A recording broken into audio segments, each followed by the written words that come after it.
practice. I do think our guys continue to have the right mindset, and they understand what's at task at this game and what's at hand, if you will. Tulane's a great opponent, and you go back and you watch some of their games, and I mean the way the first three quarters of games, a lot of them, and even throughout the whole game, they play really well football. They're really well coached. I don't think their defensive line gets talked about enough. When you go look at it, they got over 110 plus career starts combined as a defensive line. I think both their defensive ends, like I mentioned the other day on Monday, are Senior Bowl type candidates. So we're going to have our hands full.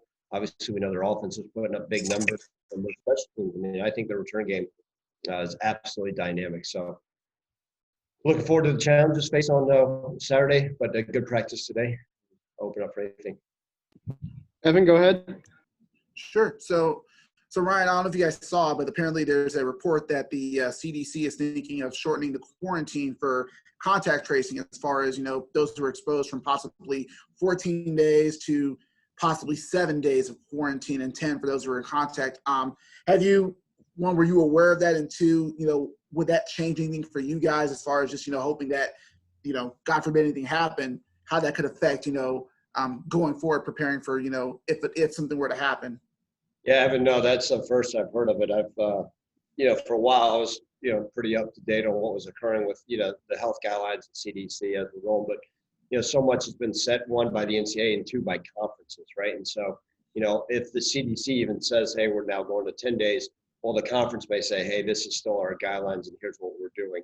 And I understand that, right? I mean, we know the Big Ten has different guidelines in the SEC than the AAC. So for now, I think it's going to stand as is. I don't think, with the minimal games left in the regular season, that they may flip it. Now, who knows what's going to look like moving forward. But, yeah, no, we have not discussed it, and I was unaware of it. But, yeah, I mean, it was whatever that we feel puts the best interests of the student athletes at heart, I stand behind 100%. Steven? Hey, Ron, how's it going? Good, Steven. How you doing? I'm doing all right.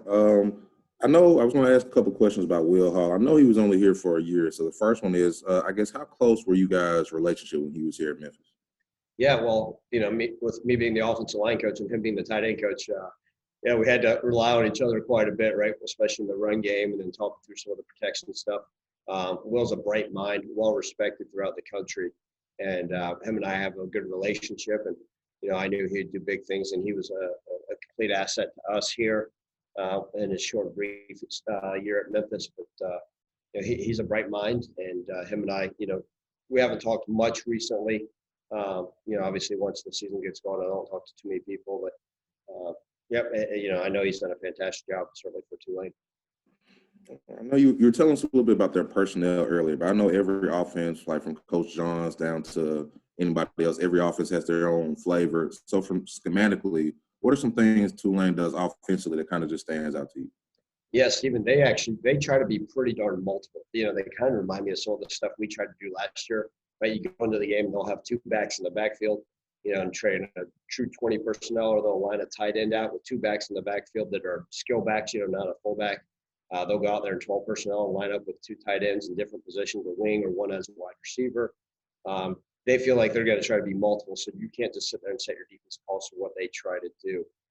They will play with some tempo. They got that freshman quarterbacks playing at a high level. I do believe he leads the conference in touchdown passes, and they really think highly of him, an experienced offensive line. And then, for them, they've set their standards on running the football.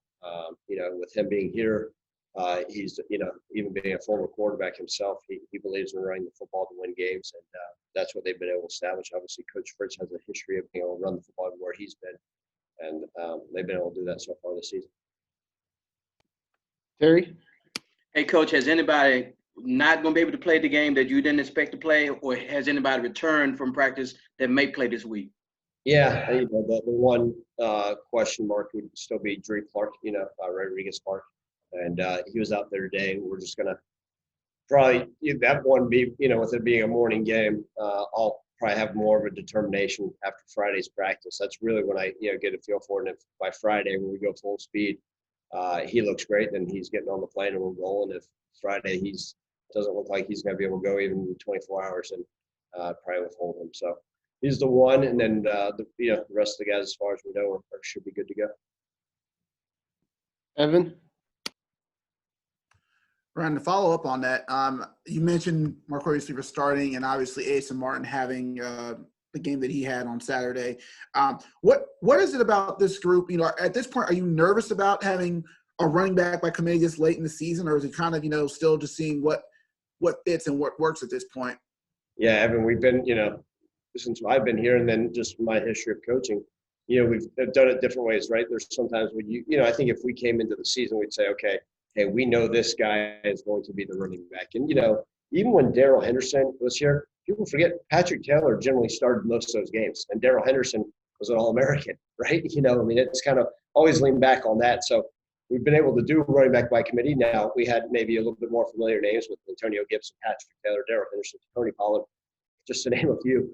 But with all that being said, I'm okay with it being by committee, right? This late in the year, you want to have fresh bodies in there, Evan. Right, I'd rather be able to rely on 3 or 4 guys and say, okay, we only got one guy we can rely on, and once he goes tired or injury happens, we're screwed. So I'm okay with that. To be honest, I don't think we have a clear-cut number 1 running back. And there's open competition now through the end of the season, and assuming all the guys come back, there's going to be open competition there. Right now, we don't have a number 1 running back.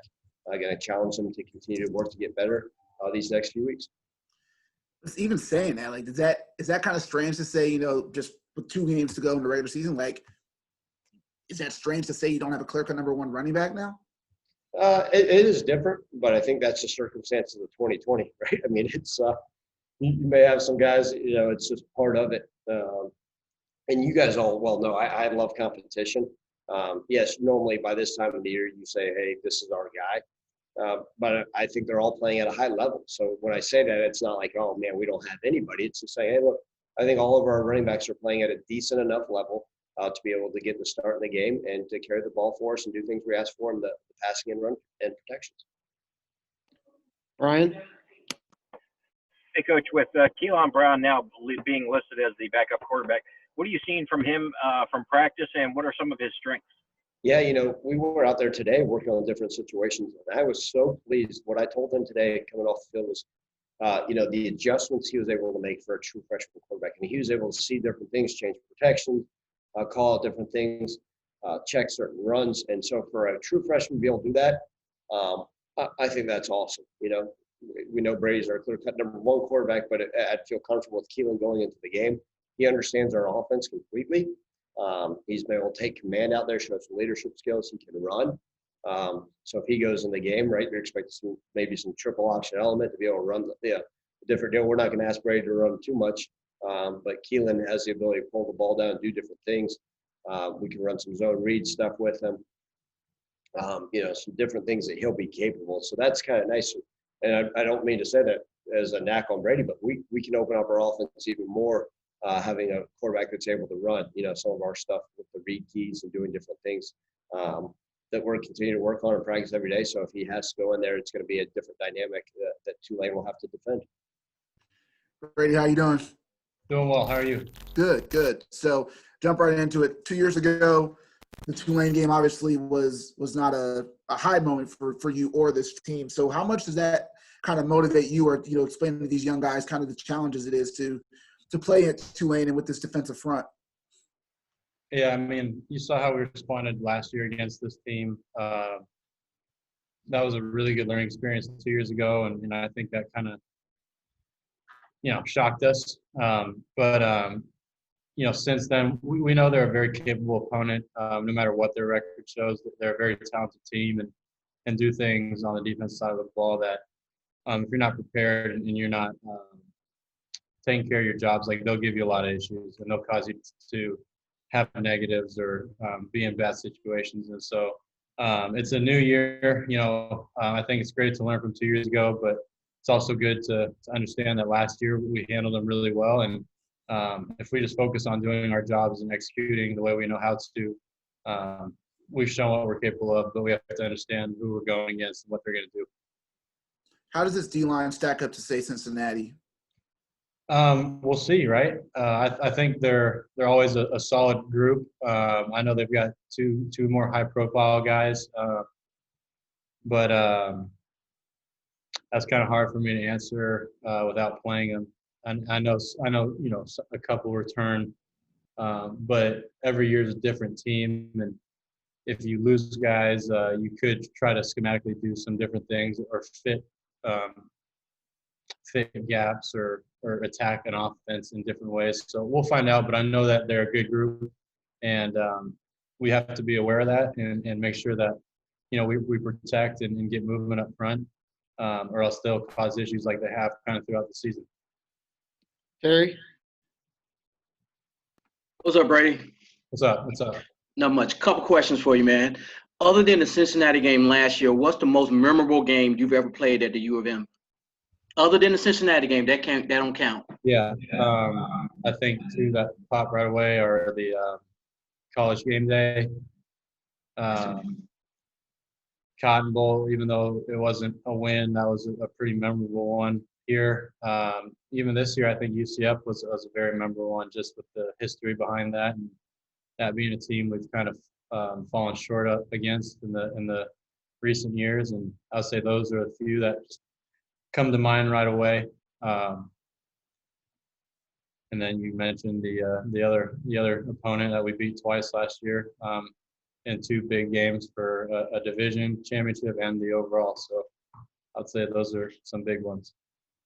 Other, with all the things that have gone on this year, Brady, how would you characterize this? How would you look back, without knowing the final results of how this season has gone for you? Have you been an enjoyable season? I know it's been a weird season, but how can you evaluate it, without knowing what the future holds?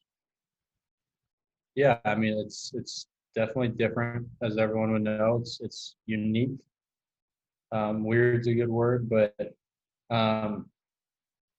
I think it's very relatable to what the rest of the world's going through. I think there's days and there's weeks that are better than others, and there's days and weeks that are really going to challenge you as a man and as a human being, and you got to push through. And I think for myself and for people that are mature enough, when we're at the end of this, or even while we're still going through it, if you're able to pull back a little bit or look back when it's all over, it'll be a special season in its own way. And so I've appreciated, every player that's still, here and fighting and playing, every coach that's we're all sacrificing so much. And there's so much more that you have to do on top of a regular season, just because it's no one's ever done this before. Like, we're literally all of us in life are living in a history book right now. Like, my kids will probably go to history class in elementary school and high school and read about this crap. And so it's just, I look at it as a privilege and as a blessing, because it's an opportunity. With adversity comes opportunity, and I think that's what we have. And I think this team, everyone wants to ridicule us and write freaking columns and how it's ugly, but we're winning, man. Like, what the hell do you like? I don't get. I've never seen people that are frustrated about winning. It's amazing. We can definitely be better, but everyone can. I don't think anyone's played perfect or pretty. But we're 6-2, and we're gonna keep this thing rolling, and we're gonna win as many as we can. And whenever it's over, it's over. Steven? Brady, how's it going? Good. How are you, man? I'm doing okay. Tulane, I'm not sure if you got Tulane's offense is led by former tight end coach Will Hall. I was just curious, do you remember much about, I'm sure you do, but what were your interactions with him like, or what kind of stood out when he was coaching for you guys here? Yeah, me and Coach Hall have a great relationship, even to this day. And, congrats to him. I saw some news. I don't know if that's released yet or not, but I won't say anything. But he's a great man.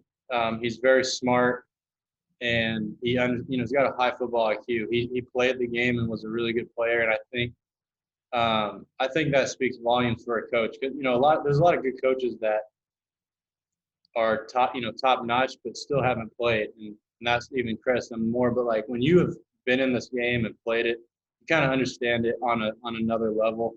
And so I think he does a good job at getting his, he wasn't a coordinator for us, but he had a lot of really good ideas. Was a really good guy to go like pick his brain. It could relate to players a lot. So, obviously I don't have to play against him because he's an offensive coordinator, but he's a great coach, and I wish him and his family nothing but success and blessings throughout his life. We'll do two more. Evan? Brady, I know you guys are focused obviously on Tulane, but just for you personally, how much thought have you given to, that extra year of eligibility and just kind of thinking about, what could happen after this season at this point? Yeah. I mean, I'm not going to be an idiot and say that it's not, I'm not thinking of the future because you have to, but honestly, man, I haven't given it much thought at all. I know it's going to be similar to last year. It's going to be something that I have to decide once this thing's kind of wrapping up and over with. But with COVID, you never know when your last game is going to be. A lot of teams could have been done in the middle of the year. Even if your team's not done, if you get COVID and due to regulations and rules, you miss a certain amount of days, there's a lot of players in other conferences that they have a little bit more, I would say, stricter policies that have, they got to miss 20 plus days. Well, if you're already limited on a schedule, you might miss, you could be done as a college football player, and that's kind of tough. So I haven't really thought of anything past, these last two, hopefully guaranteed weeks of the season. Once we hit that point, we'll obviously be looking towards the postseason and figuring out the next steps in my life for sure. Terry, last question. Hey, Brady, with 2 games left, I know you got leaders on offense, you got leaders on defense. What do you guys do to make sure that the rest of the pack stay focused on these last 2 games and don't try to mail them in? Yeah, well, first of all, we still got everything and a lot to play for. We're not in a position where as a team mentally or whatever, you're like, oh, there's nothing, we are who we are, and kind of our fate is sealed. Like, no, we still got a lot to play for. And me personally, I don't care if we were 1 and whatever, like I got some crap to me and some pride. Like every opportunity I get, I want to go put my best foot forward. And so you have all those different variables that, we as leaders and coaches are trying to just preach and say to this team because, you could probably count, I don't know the certain amount of days, but it's like close to 10 or less days, really left in the season. And if you can't, if you're going through something or you're not having as much fun, if you can't just, bear down, buckle up and do it for your brothers, that's an issue. But I've never felt that. And I feel like the guys that are here, this team that we have together, every day is not perfect, but we grind together. We love the work, and we appreciate every opportunity we get, whether it's a day at practice or an opportunity to play a game. So I think we've got a good mentality about us, and we just got to make sure we stay sharp and go finish strong. Morris, how you doing, my man? I'm doing fine. How you doing? Doing well. So kind of coming off of that Navy game now, you guys have another tough offensive task, trying to slow this Tulane offense down. What have you seen out of them that that's going to make them a challenge for you guys to, try to slow down? Obviously, they're a high-scoring group. They do a lot of different things. It's good to be able to go back to our regular defense this week. So just getting reacclimated with that. That'll be good this week. And for you as well, just kind of how pleased were you just kind of how well you guys handled, that Navy triple options? That giving you guys more confidence kind of heading into Tulane, just being able to slow them down? Yes, sir, definitely. I think when you play a game like that as a unit, it boosts the chemistry along the defense. So, we know what we're capable of now. We always had faith that we could play that way. So now we just got to become more consistent with it and do it again and again. Terry?